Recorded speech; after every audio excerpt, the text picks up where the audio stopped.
आप लोग? I hope कि बिल्कुल घर जैसे हैं, नहीं तो आदत डाल लीजिए, जीवन में छोटी बड़ी समस्याएं तो आती ही रहती है। पिछला वीडियो जो था हम लोग का इकोनॉमिक्स का, जो तीसरा चैप्टर है, इसका ये सेकंड वीडियो है। पिछला फर्स्ट वीडियो था, उसमें हम लोग मुद्रा के इतिहास तक बहुत अच्छे से क्लियर किए थे और पूरा जो है ना लास्ट तक हम लोग देखे हुए थे कि किस प्रकार मुद्रा का विकास हुआ, सिक्का बना, सिक्का से नोट बना, नोट से साख पत्र बना, साख पत्र से प्लास्टिक मुद्रा बना, ठीक है ना। तो किस प्रकार धीरे धीरे जो है ये मुद्रा का विकास हुआ और इससे जो है हमारे अर्थव्यवस्था पर कितना प्रभाव पड़ा, क्या प्रभाव पड़ा, ठीक है ना। इन सभी चीज़ों को बहुत अच्छे से देखे थे। लेकिन आज के जो वीडियो होने वाला है ये इकोनॉमिक्स का थर्ड चैप्टर का सेकंड वीडियो होने वाला है, ठीक है ना। और इसमें हम लोग विनिमय देखने वाले हैं। क्या विनिमय क्या होता है, इसको इंग्लिश में हम लोग कहते हैं एक्सचेंज, ठीक है ना। तो ये विनिमय होता क्या है, इसको समझने वाले हैं। देखिए, सबसे पहले ये समझना है कि विनिमय दो तरह का होता है, वस्तु विनिमय प्रणाली और मौद्रिक विनिमय प्रणाली। लेकिन उसके पहले हम समझते हैं विनिमय वस्तु विनिमय प्रणाली। सबसे पहले समझते हैं विनिमय क्या होता है। देखिए, विनिमय का सिंपल मतलब होता है एक तरह से किसी भी एक वस्तु के बदले में दूसरे वस्तु का आदान प्रदान करना है। यानी दो वस्तुओं का आपस में आदान प्रदान करने की जो प्रक्रिया होती है उसे हम लोग क्या कहते हैं, विनिमय कहते हैं। अब सिंपल बात है, अब ये जो दो वस्तु को अदला बदली की जो प्रक्रिया होता है, या तो वो वस्तु से वस्तु को बदल सकते हैं या फिर हम पैसा दे करके कोई अन्य वस्तु ले सकते हैं। बात समझे कि नहीं। तो यानी कहने का मतलब सिंपल है कि विनिमय में दो वस्तुओं का क्या होता है, अदला बदली किया जाता है, ठीक है ना। अब दो सामान्य वस्तु भी हो सकता है और कभी कभी ये हो सकता है कि एक तरफ से हम पैसा देके कोई दूसरे वस्तु लेते हैं, तो पैसा भी एक प्रकार का वस्तु ही होता है, ठीक है ना। लेकिन वो सरकार के द्वारा उसको विशेष मान्यता प्राप्त होता है, इसीलिए उसको हम अलग रूप में जानते हैं, मुद्रा, ठीक है ना। तो क्लियर समझिएगा। करें कि विनिमय दो तरह का होता है, एक वस्तु विनिमय प्रणाली, यानी जब वस्तु से वस्तु को बदला जाएगा तो उस वस्तु विनिमय प्रणाली। अब मौद्रिक विनिमय प्रणाली, जब पैसा के बदले में हमें कोई और चीज़ मिलता है तो उसे हम कहते हैं मौद्रिक विनिमय प्रणाली। हम एक एक करके चीज़ों को समझेंगे, इससे क्या फ़ायदा है, क्या लाभ है, क्या घाटा है, इन सभी चीज़ों को देखेंगे। तो सबसे पहले वस्तु विनिमय प्रणाली का हम लोग चर्चा करते हैं और बवाल मचाते हैं।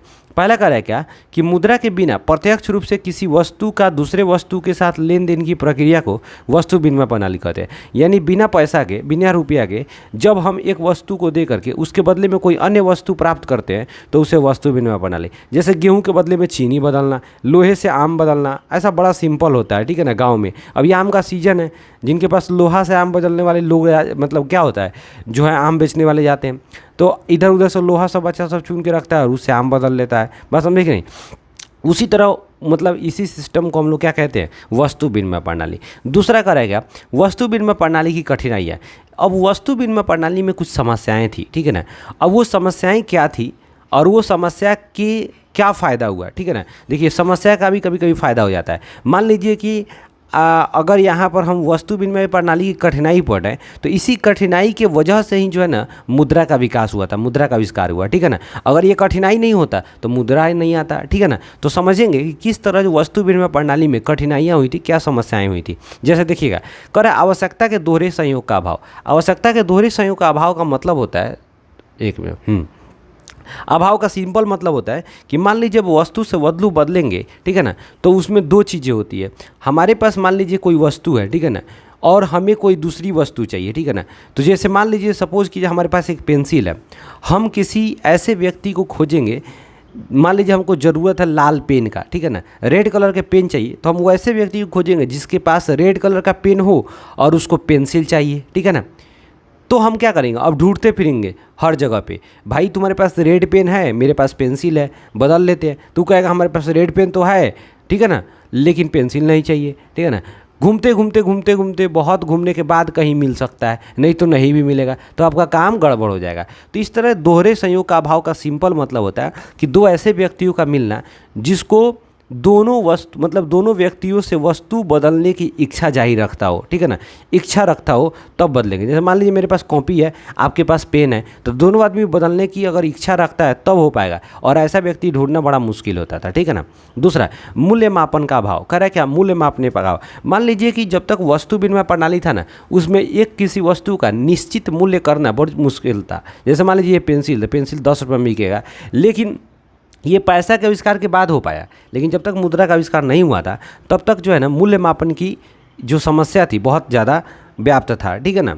दूसरा करें मूल्य संचयन का अभाव, यानी हम पैसा भविष्य के लिए नहीं बचा कर, मतलब पैसा तो था ही नहीं, हम भविष्य के लिए कोई भी वस्तु बचा कर नहीं रख सकते थे, क्योंकि वो वस्तुएं खराब हो जाने वाली होती थी। जैसे मान लीजिए गेहूँ है आपके खेत में हुआ, और आप सोचिएगा कि चलिए गेहूँ को हम थोड़ा सा इकट्ठा करके रख लेते हैं, हर साल 2-2 कुंटल रखेंगे कि 10 साल के बाद बेटी का शादी होगा तो में संभव है खराब हो जाएगा। लेकिन आज के समय में देखिए पैसा हो गया है, तो पैसा को हम इकट्ठा कर लेते हैं, बैंक में जमा कर देते हैं, 10 साल के बाद 20 साल के बाद हमें उसमें पैसा बढ़ के भी मिल जाता है कि नहीं मिल जाता है।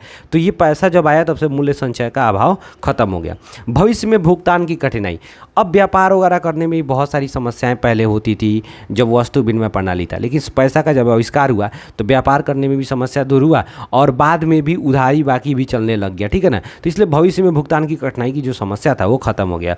मूल्य हस्तांतरण की समस्या, देखिए मूल्य हस्तांतरण का मतलब क्या होता है। मान लीजिए कि आप कहीं किसी जगह पर रहते हैं और उस जगह को छोड़ के दूसरे जगह जाना है, तो मान लीजिए ज़मीन को छोड़ के दूसरे जगह जाइए तो ज़मीनवा को लेके थोड़े जाइएगा, बस समझे कि नहीं अपने, तो ज़मीन बर्बाद हो गया, वो तो वस्तु बर्बाद हो गया जो आप वहाँ से लेके दूसरे जगह नहीं जा सकते थे। लेकिन वर्तमान समय में क्या है, वर्तमान समय में अगर नहीं जा वहाँ पे रहना है तो उसको बेच देंगे, तुरंत जाकर दूसरी जगह खरीद लेंगे।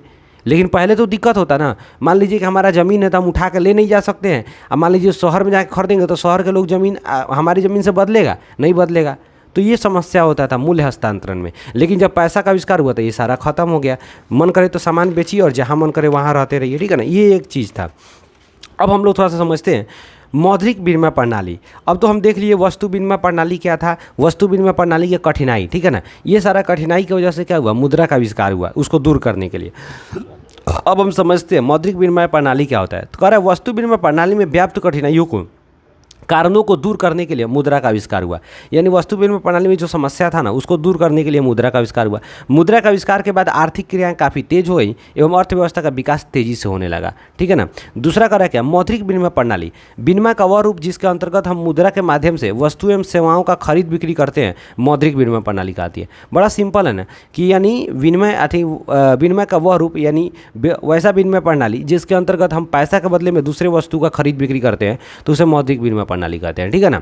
अब समझिएगा मौद्रिक विनिमय प्रणाली यानी मुद्रा के, बात समझ कि नहीं, मुद्रा के विभिन्न परिभाषा, अलग अलग अर्थशास्त्रियों के द्वारा मुद्रा के विभिन्न परिभाषा दिया गया है, ठीक है ना।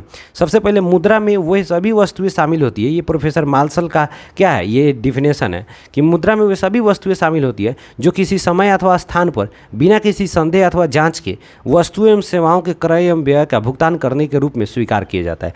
यानी वे सभी वस्तुएं मुद्रा कहलाएंगी प्रोफेसर मार्शल के अनुसार में, कि वे सभी वस्तुएं मुद्रा कहलाएगा जो किसी भी समय किसी भी जगह पर बिना किसी संकोच किए, बिना किसी जांच किए हम उस वस्तु से कोई भी चीज़ खरीद सकते हैं आसानी से, तो उसे हम मुद्रा कहेंगे, ठीक है ना। प्रोफेसर नैप क्या बोलते हैं, कोई भी वस्तु जो राज्य द्वारा घोषित किया जाता है, मुद्रा घोषित किया जाता है, मुद्रा कहलाता है। कोई भी वस्तु, मान लीजिए कि ये पेपर है तो पेपर भी अगर सरकार कहेगी ये पैसा है तो पैसा बन जाएगा, ठीक है ना। अब दूसरा देखिए प्रोफेसर हार्टले बिट्स क्या बोलते हैं, मुद्रा वह है जो मुद्रा का कार्य करता है। यानी मुद्रा वह वस्तु है जो मुद्रा का कार्य करता है, यानी क्रय विक्रय में क्या करता है, मदद करता है, तो वो एक हो जाएगा, ठीक है ना। क्लियर हुआ। अब समझिएगा यहाँ पर मुद्रा के क्या कार्य हैं, तो देखिए बहुत ही आराम से समझिएगा, एग्जाम में क्वेश्चन पूछता है मुद्रा के विभिन्न कार्यों को लिखे। देखिए सबसे पहले वर्तमान समय में मुद्रा का निम्नलिखित कार्य जिसमें से विनिमय का माध्यम, विनिमय का मतलब हम क्या करते हैं, वस्तुओं का अदला बदली करने में हमें मुद्रा का बहुत ज़्यादा महत्वपूर्ण योगदान होता है, ठीक है ना।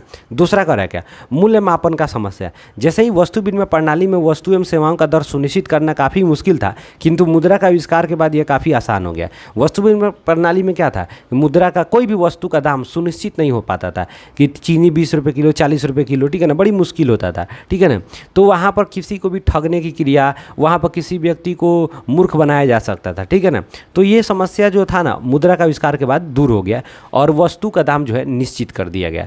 दूसरा मूल्य के संचय का अभाव। वस्तु विनिमय प्रणाली में जिन वस्तुओं का खरीद बिक्री किया जाता था उसका संचयन या भंडारण करना काफ़ी मुश्किल, किंतु मुद्रा का आविष्कार के बाद यह क्रिया आसान हो गया एवं आसानी से भविष्य के लिए बचत करने लग गए लोग, ठीक है ना।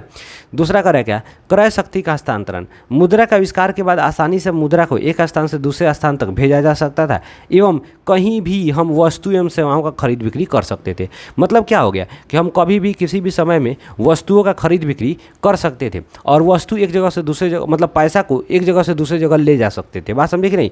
लेकिन सोचिए वस्तु विनिमय प्रणाली में ऐसा संभव हो पाता। अगर 10 कुंटल आपके पास गेहूँ है तो कहाँ तक ढोते फिरिएगा उसको, ठीक है ना, कहाँ उसका बिक्री होगा, मिलेगा नहीं मिलेगा उसका खरीदार, ठीक है ना। तो ये बहुत समस्या होता था। दूसरा, साख का आधार। जैसे ही मुद्रा का आविष्कार हुआ उसके बाद मार्केट में, बाजार में क्या होने लगा, उधार बाकी बिकने लग गया, जिससे लोगों का साख का निर्माण होने लगा। साख का मतलब होता है कि आपके ऊपर लोगों का विश्वास। जैसे मार्केट में से आप सामान लेते हैं, उसका पैसा टाइम पर दे देते हैं तो आपका साख मजबूत होगा। मान लीजिए मार्केट में से किसी का सामान खरीदे और वो दिन से गायब हो गए, उनका दुकानें पर नहीं गए, मार्केट में पकड़ के 2-4 लापड़ मार दिया आपको, ठीक है ना, तो वहाँ पर साख खराब हो जाएगा, ठीक है ना। तो ये एक कहानी था। दूसरा समझिए, मुद्रा के विकास का इतिहास समझना है हमको, ठीक है ना, कि मुद्रा का विकास कैसे हुआ, कैसे कैसे शुरू हुआ। तो सबसे पहले अगर शुरुआती में बात करें तो वस्तु विनिमय प्रणाली था, यानी वस्तु से वस्तु को बदला जाता था। फिर धीरे धीरे जैसे जैसे समय बीतते गया वस्तु मुद्रा, जैसे वस्तु मुद्रा आया, वस्तु मुद्रा जैसे सीप हो गया, अगर बात करें तो मोहर हो गया, कौड़ी हो गया, आभूषण हो गया, इसको मुद्रा के रूप में प्रयोग किया जाने लगा, ठीक है ना। और यही चीज़ धात्विक मुद्रा में थोड़ा सा बदल गया आगे जा करके, ठीक है ना। उसका एक शेप बना दिया गया, पीतल का, तांबा का, ये सब का शेप बना दिया गया और उसका मूल्य निर्धारित किया गया, लेकिन ज़्यादा मूल्य निर्धारित नहीं होता था। मतलब कि बहुत ही कम मूल्य का ये जो सिक्के होते थे, ठीक है ना, एक बात होता था। जैसे आप समझिए, उसके बाद धीरे धीरे सिक्का आ गया, सरकार के द्वारा जारी किया गया। फिर उसका यहाँ पत्र मुद्रा में देखिएगा चेक आ गया, नोट हो गया, नोट का नोट मतलब 10 रुपया, 20 रुपया, 100 रुपया, 2000 का नोट। उसके बाद साख मुद्रा आ गया, चेक, हुंडी, ये सब साख मुद्रा हो गया कि अब चेक दे करके कहीं से सामान ले सकते हैं। तब पर विश्वास होगा तभी लोग चेक लेगा, आपको हुंडी लेकर के काम करेगा, ठीक है ना। उसके बाद धीरे धीरे प्लास्टिक मुद्रा, ATM, क्रेडिट कार्ड, ये सब आ गया, ठीक है ना। तो देखिए कैसे धीरे धीरे विकास होता है। वस्तु मुद्रा के बाद धात्विक, सिक्का, पत्र मुद्रा, साख मुद्रा, प्लास्टिक मुद्रा, ठीक है ना। ये धीरे धीरे कितना डेवलप हो गया, ठीक है ना। अब समझिएगा थोड़ा सा मुद्रा से क्या लाभ होता है, ठीक है ना। मुद्रा से लाभ समझेंगे और उसके बाद आज का ये वीडियो यहीं पर रहने देंगे, फिर नेक्स्ट वीडियो में हम लोग चीज़ों को समझेंगे। करें मुद्रा से क्या लाभ होगा, करें देखिए एग्जाम में क्वेश्चन आता है, इसलिए याद रखिएगा जब टॉपिक बाई टॉपिक, तब आपको मजा आएगा। कला मुद्रा का आविष्कार से अर्थव्यवस्था के क्षेत्र में एवं साथ ही साथ मानव जीवन में काफ़ी सकारात्मक बदलाव देखने को मिला। जैसे ही मुद्रा का आविष्कार हुआ अर्थव्यवस्था तो बढ़ा ही, लेकिन मानव के जीवन में भी काफ़ी बदलाव आ गया। मुद्रा के द्वारा मनुष्य अपनी मनपसंद वस्तु कभी भी कहीं भी खरीद सकता है। मुद्रा के द्वारा कोई भी व्यक्ति अपने मनपसंद कोई भी वस्तु खरीद सकता है कहीं भी। मुद्रा के कारण बाजार में पूंजी की तरलता बढ़ा। तरलता का मतलब पैसा का लेन देन ज़्यादा हो गया, ठीक है ना। जैसे ही मुद्रा का आविष्कार हुआ तो पैसा का लेन देन ज़्यादा हो गया, बाजार में क्या हो गया, मतलब आर्थिक क्रियाएं तेज हो गई, क्योंकि इससे कोई भी व्यक्ति कुछ भी खरीद सकता है और यह सभी के द्वारा स्वीकार्य होता है। क्लियर हो रहा है कि नहीं हो रहा है कि अब जब भी मुद्रा है तो मुद्रा में तरलता बढ़ने का 2 कारण है। एक तो ये सभी कोई ले सकता है, कहीं भी कुछ से कुछ भी खरीद सकते हैं, ठीक है ना। तो इसके द्वारा क्या होगा, काम आसानी से हो जाएगा। दूसरा क्या रहेगा, मुद्रा के कारण साख प्रणाली का विकास। जैसे ही मुद्रा हुआ धीरे धीरे लोगों का विश्वास जैसी चीज़ जो है लोगों पर बढ़ना शुरू हो गया। मुद्रा के कारण पूंजी निर्माण संभव हो गया। मुद्रा आया तो लोग पैसा बचा बचा करके पूंजी बनाने लग गए। मुद्रा के कारण हम कहीं हज़ारों मील दूर तक जाकर घूम सकते हैं। अब जैसे मान लीजिए कि आज आप लोग देखते होंगे लोग तीर्थ यात्रा पर जाते हैं, अलग अलग विदेश जाते हैं घूमने, तो सोचिए आज मुद्रा हो गया है तभी ना, नहीं तो पहले विदेश कैसे जाते। अब क्या करते, एक तरफ जाते एक तरफ ट्रक में गेहूँ और चावल, बासमती में दाल, ये सब भर के थोड़े ले आते, चलो बेचते जाएंगे घूमते जाएंगे, संभव नहीं। तो मुद्रा हो पाया तभी तो हम हज़ारों मील दूर जाकर के घूम लेते हैं। मुद्रा से उत्पादन प्रणाली में काफ़ी सहूलियत हुआ। जैसे ही मुद्रा का आविष्कार हुआ तो उत्पादन प्रणाली काफ़ी तेज हो गया। कारण क्योंकि हम पैसा से कुछ भी कहीं भी खरीद सकते थे, लेकिन वस्तु विनिमय प्रणाली में वस्तु का खरीदना, कच्चा माल बहुत मुश्किल से मिलता था, क्योंकि जिसके पास कच्चा माल होता था, ठीक है ना, उनको अलग अलग वस्तुओं की ज़रूरत होती थी, तो जिनके पास वो वस्तु होगा तभी ना वो खरीद पाएंगे, इसलिए ये मुश्किल होता था। दूसरा क्या है, व्यापार वाणिज्य में विकास हुआ। जैसे ही पैसा आया तो व्यापार वाणिज्य यानी व्यापार वगैरह बहुत तेज़ी से बढ़ा। अब जो है ना विभिन्न देश एवं वहाँ चलने वाले नोट हैं, इसको बहुत ही आराम से आप देख लीजिएगा, समझ लीजिएगा, ठीक है ना। एक बार हम इसको देख लेते हैं और आज के लिए हम इतना ही रहने देते हैं। भारत में क्या चलता है, रुपया चलता है। नेपाल में भी रुपया, लेकिन नेपाली रुपया। पाकिस्तान में पाकिस्तानी रुपया। श्रीलंका में श्रीलंकाई रुपया। मालदीव में रूफिया चलता है, रूफिया, ठीक है ना। एक और जगह याद रखिएगा, मॉरिशस में भी मॉरिशस रुपया चलता है, मॉरिशस का रुपया चलता है, ठीक है ना। तो रुपया का मतलब सिंपल है, भारत में रुपया है तो भारतीय रुपया हो गया। अगर नेपाल में रुपया चलता है तो वहाँ नेपाली रुपया हो जाएगा। तो अलग अलग रुपया होगा। मालदीव में रुपया, बांग्लादेश में टाका चलता है, जबकि इराक में दिनार और ब्राज़ील में रियल। देखिए इराक में दिनार और ईरान में रियाल, जबकि ब्राज़ील में रियल। ईरान में क्या है, रियाल, जबकि ब्राज़ील में क्या है, रियल है, रियल। रूस में रूबल चलता है, ब्राज़ील में रियल। अब दो बेर चल लिखा गया हमसे ब्राज़ील, इसलिए ब्राज़ील में रियल। अमेरिका में डॉलर चलता है, स्वीडन में कोरोना, एग्जाम में ये पूछा हुआ है स्वीडन, कोरोना। जापान में येन चलता है, चीन में युआन चलता है। युआन और येन दोनों मतलब बोला जाता है एक ही, ठीक है ना।